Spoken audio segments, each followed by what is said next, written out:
अस्सलाम वालेकुम dear student, उम्मीद है आप सब खैरियत से होंगे। आज हम स्टार्ट कर रहे हैं। टॉपिक है specific heat capacity of solids. Last lecture में हमने स्पेसिफिक हीट कैपेसिटी को देखा था। आज हम सॉलिड्स के अंदर स्पेसिफिक हीट कैपेसिटी को पढ़ेंगे। सबसे पहले हम इसकी डेफिनेशन देखते हैं। डेफिनेशन क्या है? Specific heat capacity of solid is the heat energy needed to raise the temperature of 1 kg of solid by 1 degree Celsius. बेटा डिफरेंस थोड़ा सा है, जो कि हमने स्पेसिफिक हीट कैपेसिटी पढ़ा था उसमें सब्सटेंस का लफ्ज़ यूज़ किया गया था और यहाँ पर सॉलिड का लफ्ज़ यूज़ किया गया है। बाकी डेफिनेशन सारी की सारी वही है।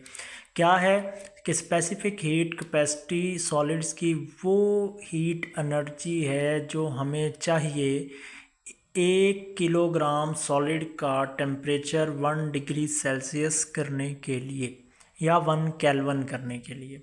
Number 2, material with high specific heat capacity. कौन कौन से मटेरियल हैं जिनकी स्पेसिफिक हीट कैपेसिटी जो कि हाई है?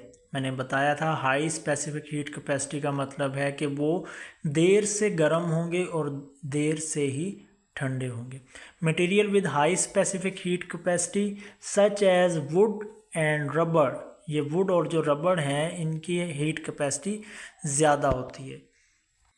और हम इन्हें कहाँ कहाँ यूज़ कर सकते हैं? Useful in application like cooking utensil and thermal insulation.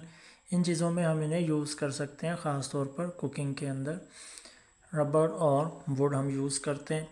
Number 3, materials with low specific heat capacity. On the other hand metals like steel and copper have low specific heat capacity. इसका मतलब ये जल्दी से heat up हो जाते हैं और इनकी जो कूल डाउन है वो भी क्विकली होगा। So they are used in making cooking items. Cooking items के अंदर हम इन्हें यूज़ करते हैं।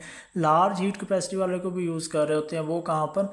जैसे कि आपने देखा होगा जो स्पून है उसका जो हैंडल है वो लकड़ी का बना होता है या रबड़ का बना होता है, क्योंकि उसकी हाई स्पेसिफिक हीट कैपेसिटी है तो वो देर से गर्म होगा और देर से ठंडा होगा। लेकिन मेटल्स वगैरह जिनके अंदर हम कुकिंग कर रहे हैं वो हमारे पास लो स्पेसिफिक हीट कैपेसिटी रखते हैं कि उन्हें जल्दी से हमने हीटअप करना होता है और जल्दी से कूल डाउन भी करना होता है। So they are use in making cooking items. Kettles हैं, रेडिएटर्स हैं एंड हीट इंजन्स इनके अंदर शामिल हैं।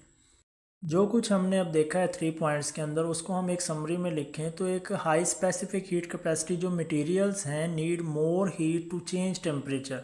तो उन्हें बहुत ज़्यादा हीट चाहिए टेम्परेचर को चेंज करने के लिए। मतलब वो इंसुलेटर होते हैं और उन्हें हमें बहुत ज़्यादा हीट प्रोवाइड करनी पड़ती है क्योंकि उन मटेरियल्स की स्पेसिफिक हीट कैपेसिटी ज़्यादा है।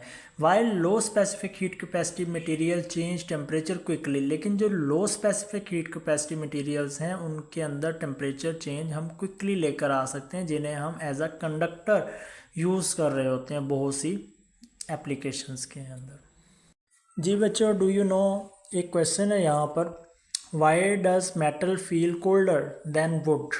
जो मेटल्स हैं वो ठंडी महसूस होती हैं व्हेन टच, जब हम उन्हें टच करते हैं। किससे? वुड से ज़्यादा ठंडी महसूस होती हैं। If they are at both at the same temperature, अगर दोनों सेम टेम्परेचर पे हैं तो हमें ऐसा क्यों फील होता है?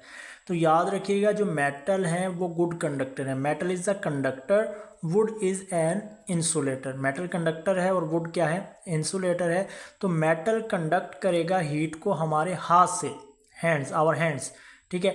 The wood does not conduct the heat away from our hand as well as the metal. जैसे कि मेटल हमारे हाथ से हीट को एब्जॉर्ब कर रही है वैसे वुड नहीं कर रहा होता, क्योंकि उसकी जो स्पेसिफिक हीट कैपेसिटी है वो बहुत ज़्यादा है। So the wood feel warmer than metal. इसी वजह से जो लकड़ी है वो हमें गर्म महसूस होगी मेटल से, या हम कह सकते हैं मेटल हमें कूलर महसूस होगी किसकी निस्बत? लकड़ी की निस्बत। तो बेटा ये था आज का हमारा लेक्चर। उम्मीद है आपको समझ आ गई होगी। बेटा इसे अच्छे से देख लें, कोई चीज़ ना समझ आई हो तो कमेंट सेक्शन में पूछ लें। अपना बहुत सारा ख्याल रखा करें और वीडियो को लाइक, सब्सक्राइब और शेयर लाजमी किया करें। बहुत शुक्रिया। अल्लाह हाफिज़।